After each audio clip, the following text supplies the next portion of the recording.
Journalist Prashant Kanojia was arrested by the Uttar Pradesh police for a social media post on Chief Minister Adityanath. Yes, you heard that right. Arrested for a tweet. Thanks for joining us. I'm Harsha Subramaniam. The question we're asking today, is this brazen abuse of law and state power by the Adityanath government? Or is this misuse of freedom of speech? I'm joined by KTS Tulsi, senior advocate. I'm also joined by Krishna, Prasad, senior journalist, and defense analyst Abhijit Iyer-Mitra, who was a victim in a recent episode of a similar nature. Mr. Tulsi, I'll start this conversation with you. The case has been filed by a police officer under Section 500, that is defamation of the IPC, 505, statements conducing to public mischief, and Section 66 of the IT Act. Is this FIR tenable? Is this admissible under law, you think? I think it's a gross misuse of the law. There is no question of it being an offense, of any offense, what to talk of these offenses that have been mentioned. You see, the essence of democracy is a government by debate. You can't be punished for holding a particular view, which is contrary to the view of the state or the chief minister. It is fundamental right and one of the most prized rights of a citizen to be able to criticize and express an opinion. And so is it the duty of a journalist to disseminate that view. It's for the people to form their judgment. So I am absolutely shocked. This is most grossest abuse of the of the law. Sure. Mr. Tulsi, Kanojia posted a news video clip of a lady who allegedly defamed the Chief Minister. The Chief Minister could well argue my personal reputation has been tarnished here. He's well within his rights to file a defamation case, but oddly here the police seems to have taken action suo motu. Can defamation be a subject matter of police investigation in that sense? It cannot be. If the Chief Minister has been defamed as a person, he has a right to file a case against the other person himself. But it cannot be a directive given to the prosecutor and use of state machinery for settling scores with a person who holds the opposite views as compared to yours. So I think that this is gross misuse of the state machinery, and this has been so held in many cases, including that of the Chief Minister of Madhya Pradesh, Mr. Shivraj Singh Chauhan. Okay. Defamation is a touchy topic. Abhijit, I'll come to you. You've been at the receiving end of state power. The Odisha government arrested you for a tweet. There's a difference between what the law says in spirit and how the state uses it. What did you make of this Kanojia episode, and do you draw parallels to your own personal experience? Right. So one thing I've realized is that this suo motu action is complete nonsense. They don't, in fact, actually just take action unless they're directed from above. The orders always come from above, especially an interstate arrest like this, where the UP police have basically come into Delhi, crossed their own jurisdiction. They should have technically gone to the Delhi police to execute the arrest in Delhi. They did not. They came, executed an illegal arrest, taken him back there, and now he's in custody for a few weeks, which tells you about how the judiciary of this country works as well. Because, in India, we don't have the fruits of a poisonous tree concept, that if the process has been violated, the conviction or the accusation or the arrest is deemed invalid. Here we don't have that. So in practice, what happens is the police are free to violate rules at will and get arrested. In my case, of course, they followed all the rules. That's a different matter. But here what we have to understand is this kind of an interstate arrest, an extradition arrest like this, could not have been executed unless it had come from the Chief Minister or somebody very high up in the cabinet himself or herself. And you made a point, Harsha, that Yogi Adityanath is within his rights to order to file a defamation. I'm sorry, that's not the way I see it. If he is in fact a yogi, then he's given up all worldly possessions and worldly attachments and so on and so forth. He can't go around then interfering in worldly subjects like this. So he has to make up his mind if he's yogi or not, because if he's filing a defamation case, then he's clearly not a yogi. Okay. Freedom of expression, Krishna Prasad, implies freedom to criticize and the freedom to offend as well.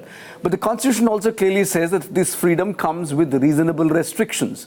We are seeing many instances on social media where abusive language is used. What to your mind can be a deterrent for this abusive behavior if one has to keep the defamation route aside? Krishna Prasad.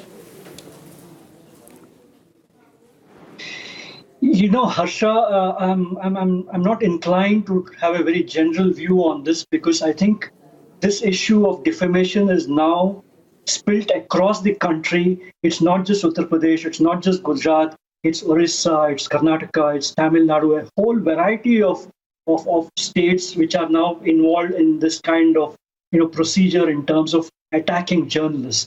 The reasonable restrictions that the Constitution of India places under Article 15(1)(a) to E, do not include issues like this. If you look at the specific tweet of Mr. Kanojia, what is he really saying? You see, the thing is that, is this a comment? Is this a charge? Is this a criticism? What is it? So it seems to be some blanket set of laws that have been applied post facto. And it seems to have, as most legal experts, including Mr. Tulsi, will tell you, they have little chance of surviving in a court of law. So the point to me is this, that various state governments, of not particularly any one particular political party, various state governments, various political parties seem to have evolved their own ways of dealing with criticism, their own ways of dealing with anything to do with the media. For example, I'm speaking to you from Karnataka just now. And if you see the track record of the current Chief Minister of Karnataka, who belongs to the Janata Dal Secular, which is in a coalition with the Congress party, it seems to be that the Chief Minister does not like satire. The Chief Minister does not like any comments on his government. The Chief Minister does not like anything to be said about his son.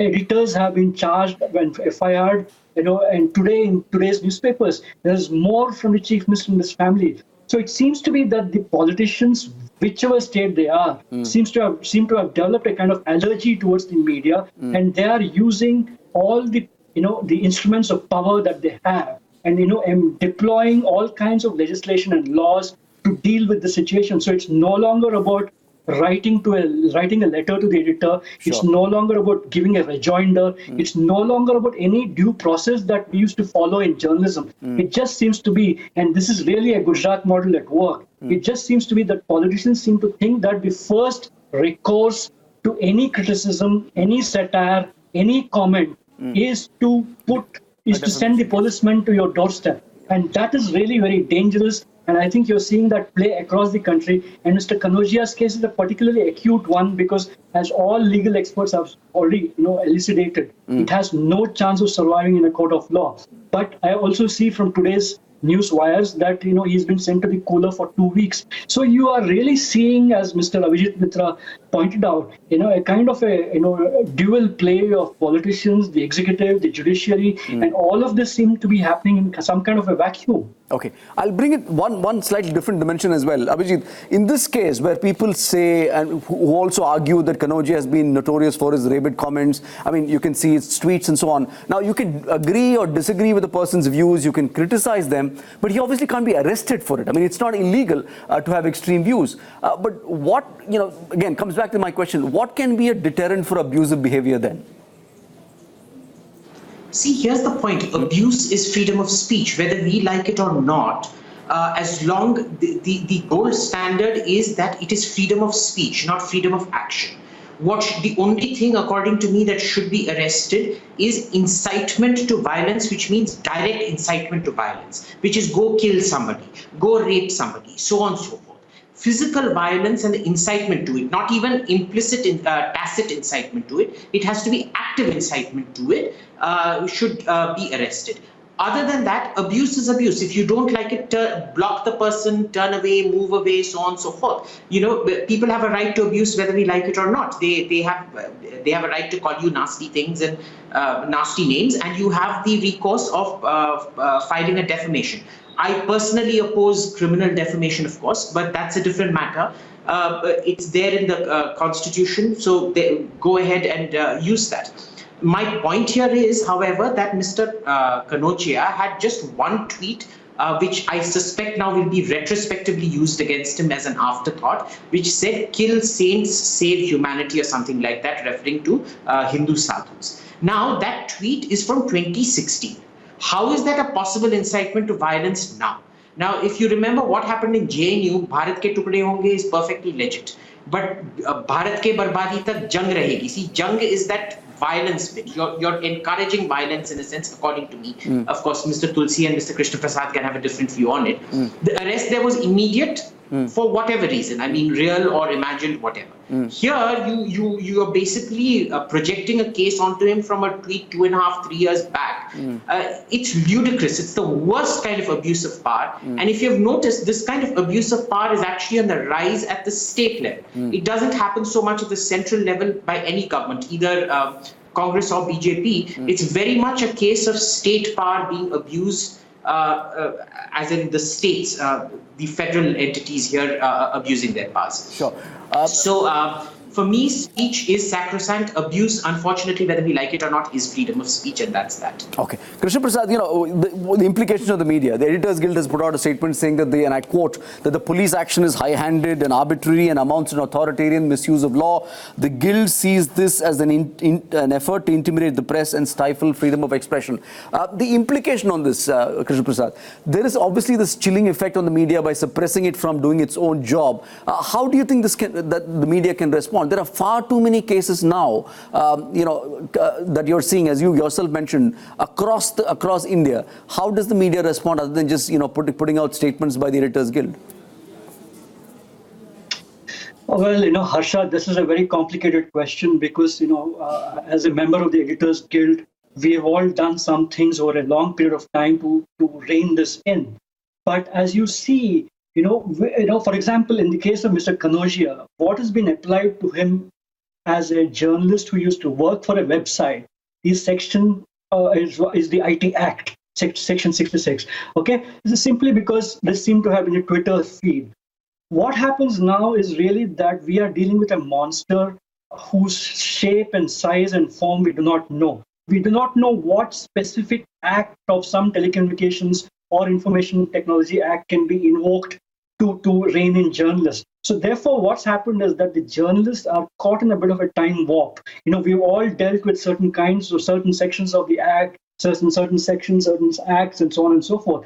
But that now seems to have spilled out in the case of the digital age, where it's not just the defamation cases which are launched against us or any of those things. It's now information technology, telecommunications, and all of these things which are being brought into play. So how do we react?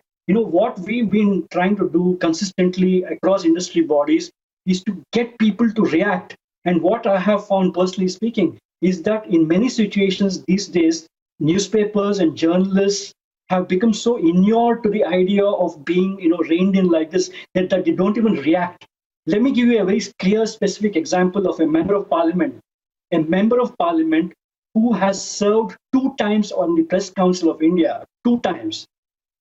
Takes out an injunction order against the media, believe it or not, against 49 media organizations because he wants to prevent something from coming out. Okay. So what has happened is this, which is that politicians have found new ways of gagging the media. Okay. The media doesn't seem to have enough, in its armory to deal with these things.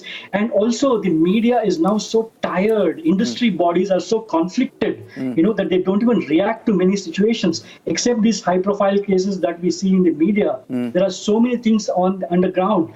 For example, a Manipuri journalist called Kishore Chandra Wankhame spent 6 months or so in jail because of something he wrote against the Manipur government.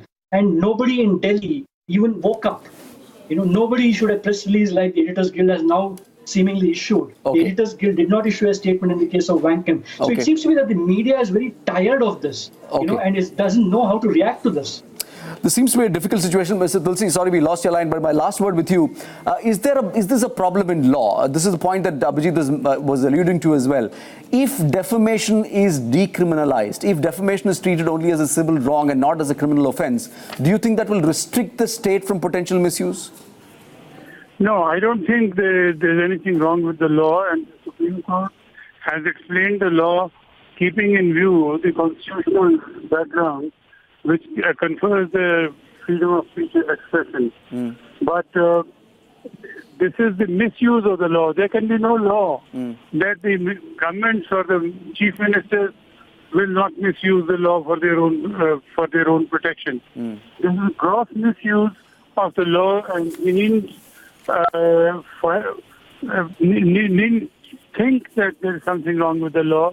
I think that retaining Section 500 on the statute book serves a salutary function because you can't allow people to ruin somebody's reputation without thinking of the consequences. So there should be a civil wrong, and it should also be a criminal wrong if it is malicious propaganda. So I don't feel that there is anything wrong at all. It's the application of law. Okay. And whatever may be the law, it will turn out to be a paper tiger if it is not enforced correctly. All right, Mr. Tulsi, Abhijit, Iyer-Mitra, Krishna, Prasad, many thanks indeed for joining us with your perspectives. If you have been, thank you so much for watching.